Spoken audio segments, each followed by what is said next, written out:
So is Andrew Tate the poster boy for toxic masculinity? I'll start with you, James. What do you think? Andrew Tate, is he fan or foe?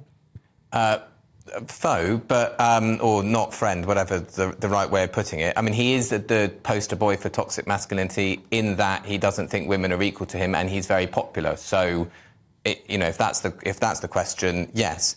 At the top, you were asking, is he a good role model for young men? And I think the answer has got to be no. I don't know what he is overcompensating for, but the type of lifestyle that I wonder. Right, but the type of lifestyle that he is presenting is embarrassing and shallow, and is not the sort of thing that that is a good role model for young boys. But I don't think just saying, well, let's ban him or anything like that is going to work at all, because you have to look at why is it that the things that he's saying are appealing to a minority of young boys, and that can't just be dealt with by just shutting the guy up. We've got to deal with other things. Well, you were an editor of a lads mag, weren't you? Yeah, I was. I edited Loaded for almost 10 years. I was an ambassador for International Men's Day. I know a lot about how young men think. I did a load of work on the men going their own way, men who were giving up on sexual relationships. The incel movement demonised young men. Oftentimes, they're rejected in life because there's no easier way of getting rejected than being a modern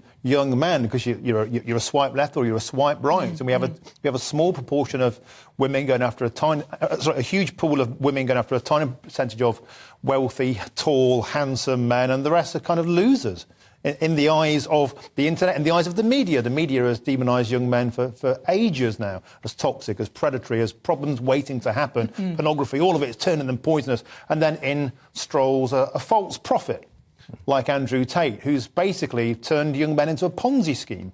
He charges them $50 a month. He claims to have 200,000 subscribers. I doubt that. If he has, he's making £10 million a month from vulnerable, ostracised, socially awkward young men. That's my problem with him, not anything he says. Not the fact he looks like Saddam Hussein coming out of his bunker, painting himself as some sort of martyr. He's not a martyr, he's a predator. He preys on vulnerable young men and he monetises their loneliness. That's my problem with him. But some people, I mean, I even hear women sort of almost supporting him, saying that what he's saying is great and that they want a man who's kind of man's man. I mean, there seems to be an appeal to him. Obviously, you've talked about him preying on vulnerable men, but has he got a point in part of his message? Is there anything in there that you think is valid? I mean, I think you can find some, there will be some examples of some people that will like almost anything. There's a rich diversity in human existence. But I think it stands for a kind of distorted idea of what we used to think was standard and good masculinity. And so I can understand why some people think that they want to reach for that because the world is uncertain, things are changing and their lives are insecure. But it is a distorted image of something that itself needed to reform and grow and change as society reforms and grows and changes. I agree with that. And a former mentor of this demographic, of course, was Jordan Peterson, who stepped in a few years ago. And he was the brains, if you like. This guy's the brawn. He's the bravado.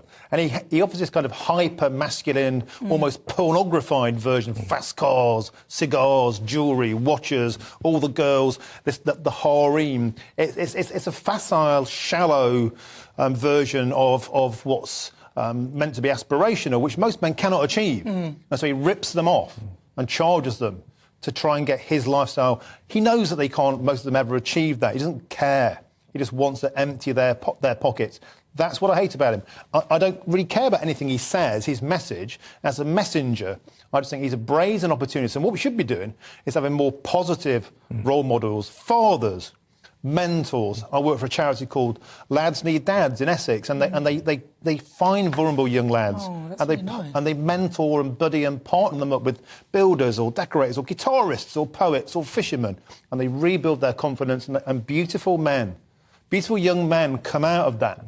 Because you intervene in a positive way, not selling them the illusion of sexual prowess, of being a millionaire, of having a Lamborghini. He needs to go, Andrew Tate. I'm sick of him. But